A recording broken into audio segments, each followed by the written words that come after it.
Hey, Jason, how are you? Good. How are you? Doing real well. Hey, I appreciate you making time to chat over the phone. I know Sunday, and aside from football, you got family obligations. I'm sure you'd rather be doing something else other than work. So I'll make it super quick. Sure, definitely. So as I mentioned to you, there's lots of opportunities at Stellent, especially in engineering. I've got, as of yesterday, I have somewhere in the order of 20 leadership positions that have been opened and posted on our website. Okay. There's at least, I want to say, 2 or 3 that might pique your interest, given your background and the kinds of things you've done, not only on the supply chain side of the business, but your background in analytics and lean and things associated with improving manufacturability and really trying to hit the business's objectives. Sure thing. Although there are other opportunities, like I have openings in manufacturing and openings in electrical and systems engineering. Those are the ones that come to mind as the ones that might interest you, just based on our brief discussion. But what I wanted to say is, when you get a moment, go on the website, take a look at the job descriptions. The best way, the most user-friendly way for you to see the stuff that I have open will be probably to go through Indeed.com. Okay. There may be a couple of other things. We're still trying to roll it out onto LinkedIn, but Indeed is our primary website to post these positions. Okay. And like I said, there's a total of 20 openings, and there are different. Obviously, 5 of them are senior level. The remaining 15 are also senior, but they would report into those senior management positions. Just as a rough order of magnitude, for the lower level roles than the senior manager roles, you would be responsible for anywhere between 10 to 15 direct reports. And then in the higher level roles, you would have 3 direct report managers who would each have anywhere from 10 to 15 folks reporting to them. So in that senior manager role, you probably have a total of roughly 45 to 50 people at peak. The lower level ones, 15 at peak. Okay. From a span of control and headcount responsibilities. The area where I need the most immediate leadership support on is in what I'm calling the industrial engineering and data analytics part. Okay. Which is, fundamentally the most challenging part of what we're trying to do, is because I don't have an organization like that right now. We've had manufacturing engineering and manufacturing type folks in engineering, but they've always been very focused on a particular work cell. Okay. And I'm trying to industrialize the way we transition our systems into production, trying to, do a proper handoff to manufacturing. And the way to do that is to actually go after the data, interrogate the data, make sure the right type of data are being collected, and then, make some informed decisions based on what that data tells you. So, if you ask me today where I need the most immediate help, that would be what I would tell you. But all the other openings that are on the website that you'll see are open as well. So I wanted to share that with you, but also let you know. I don't know if you got any feedback from the day that you interviewed. Did anybody get back with you, either from HR or Jessica's side, or anybody on that team who sat with you? Yeah, it was a little odd, actually, how it all kind of went down. I got an email, I guess, when Jessica got back from vacation, and she didn't think that I was a good fit for the senior level role. But she offered me, I guess, a position in the, I guess, the next level down as a procurement manager, which, I mean, that's essentially what I'm doing right now. So it didn't really make sense. It wouldn't make sense for me to move forward with something like that. But yeah, so that was kind of where it all ended up. So okay. Did you connect with her, or it was just a no, email transmission? Yeah, it was just an email. That's why I thought it was kind of odd. It wasn't a phone call. We didn't really discuss anything after the interview. She just shot me that email. I sent her an email back asking for some feedback, and I hadn't heard from her since. So I see. Yeah, just I don't know. I don't know. That didn't really sit well.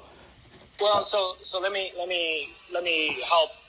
help you maybe frame your perception or the way you felt, about this whole thing a little bit differently. So, you and I are both used to working for larger organizations with infrastructure and processes and protocols. I don't believe at all this was by any means a slight from Jessica or from us. In fact, I wouldn't be reaching out if I didn't think you'd be a great fit for the organization. We are just, this is a new way for us to do things, right? We have very limited resources and processes, and we're trying to build this organization out effectively from the ground up. Right. So the follow through and the proper etiquette of HR and recruitment follow through. It doesn't surprise me that it wasn't followed, but I can tell you that Jessica is a very empathetic leader, and this was not by any means intended to either be disrespectful or discounting of your skills and your talents. Okay, no, I appreciate that feedback. But that's why we need the leaders that we're looking for, right? To help kind of set the tone and bring in the right resources and the right processes and ways of doing business into the organization. Right. No, that makes sense. No, thanks for adding a little color to that. Of course. So yeah, I don't want to take too much of your time, but I wanted to just kind of tell you where the opportunities are, how many there are, give you a way for you to look for them. I probably wouldn't want to have you track back in until you decide that this is something that you're interested in, you want to follow through with, and it would be really great to have you join a team. So take a look and see. And the other thing I was going to mention before you respond is you'll find that these job descriptions there's lots of similarity in the way the job descriptions are written.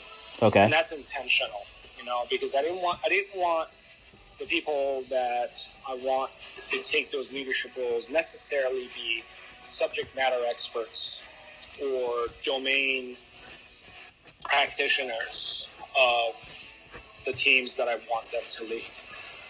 I have plenty of domain practitioners and subject matter experts. What I don't have within the organization are leaders. Right. And that's why we're doing what we're doing. So if you read one job description to the next and say, well, this is very similar to that one, it's intended to be similar because the expectations very thematically and from a leadership characteristics and the accountabilities that go along with it are agnostic of what discipline you might be leading.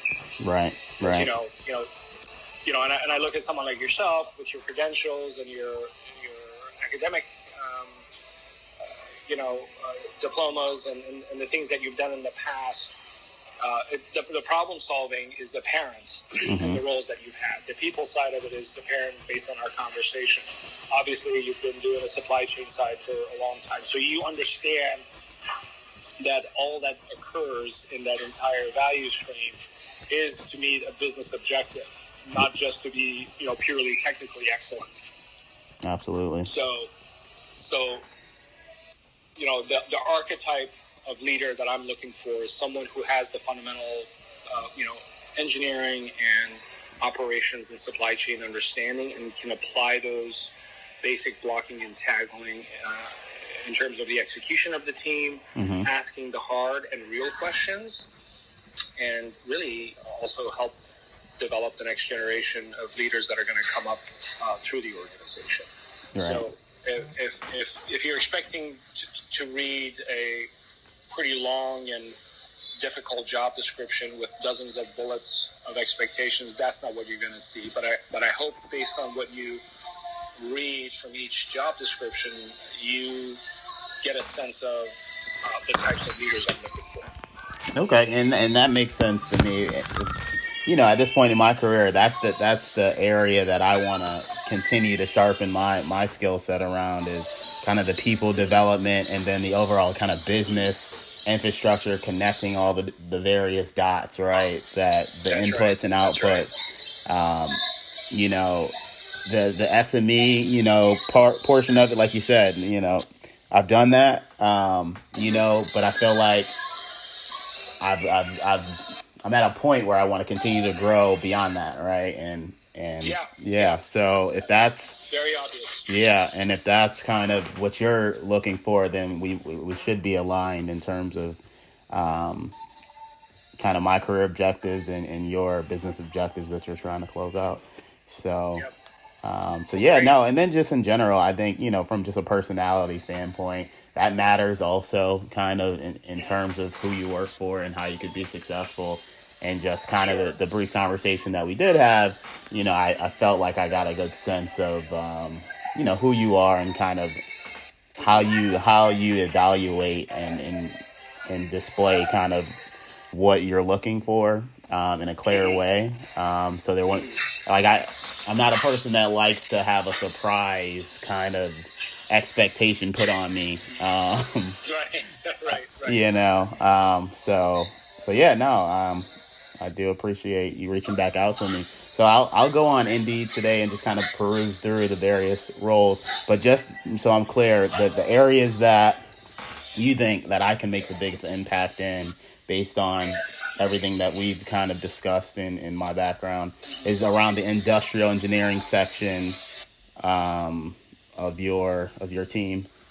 And so you're, the way I've written the requisitions, you're qualified to apply to any and all of them. Yep. Right? Because like I said, what I'm looking for are not necessarily subject matter experts. I'm looking for people that have the fundamentals. Mm-hmm. Where I think your most recent experience and skill set are more readily applicable to is in that industrial engineering and data analytics side, because that's right at the crux of what occurs on the factory floor, right? And you've been coming at it from the supply chain side. Mm-hmm. In this particular case, you'd be going at it from kind of a industrial engineering and data analytics. They're all coupled, obviously, right? These are all systems of systems. Whereas maybe on the electrical engineering side, or the let's call it the thermal structural analysis side, if you haven't done that in the past, doesn't mean you can't do it and lead it, but I think, frankly, that would be a waste of your talent, because the real key difference makers in my organization right now are the ones that will really help optimize and drive operational excellence, and the industrial engineering part is the one where I need the most immediate help. Right. You're smart enough to go and learn, vacuum electronic devices, and if you need to go learn how to do circuit design for high power electronics, you can learn to go do all of that. But that's not, I don't think, where you want to be. You don't want to regress and go learn a technology or Correct. become a practitioner of it, right? Correct. You need to know how it all ties in together. You need to know what it looks like in a product structure perspective, and ultimately what it culminates in the products and the systems that we deliver to our customers. Mm-hmm. So it's, to me, it's where I think you might be able to provide immediate leadership in. Look at the rest of them, right? And you're more than welcome to apply to any and all of them. Mm-hmm. And then you can tell me which one piques your interest. Okay. But then, we can go from there and take it to the next steps. So I'm on Indeed, just on my phone, just looking at the site. I typed in Stellant, and then how would I get to your specific? Is there a? I think there's like a couple of hundred openings. Yeah, there's 89 pages. 89, yeah. So Stellant Systems. So what you probably want to do is, go to the listing of the company listings, and then if you type in anything with a combination of engineering manager or senior engineering manager, you'll see 10 and 5 respectively. Okay. So yeah, there are 15 manager and 5 senior manager positions that are out there. Gotcha. 5 senior manager. Okay, so yeah, I should be able to get that then. Yeah, and feel free to text me, or we can call and talk again during the week if you have any other questions. Okay, yeah, absolutely. So I'll go through this, but yeah, definitely want to look at something I can hit the ground running in. Yeah. So just makes sense to continue to go with the momentum versus, like you said, just kind of relearning everything that I may not have done in a long time. Right. Yeah, I mean, it's like I'm not an electrical guy, and I sit there, and after a 5-minute conversation, my eyes start glazing over. I'm like, okay, guys, what do you guys need to make this happen? Right. Yeah. I'm not here to engineer your products. Exactly. All right. Well, excellent. I'm really happy that we connected. Thank you for making time. Absolutely. And, appreciate you coming. I wish the Bills a good day. I appreciate it. Yeah. We're hot right now. So. Oh, good. Good deal. Yeah, I'm a Niner fan myself, so I'm going to see how they're going to do today. Okay. They're not out of it all the way. It's a tough division, though. Tough division. That's right. It is a tough one. So, good deal. Right, absolutely. Thanks for again reaching out to me again. I'll certainly be in touch as soon as I look through the jobs, and I'm sure I'll have some questions for you as well. Yeah, absolutely. Feel free to reach out. Okay. All right. Thanks, Roman. Take good care. Bye-bye. Okay. Bye.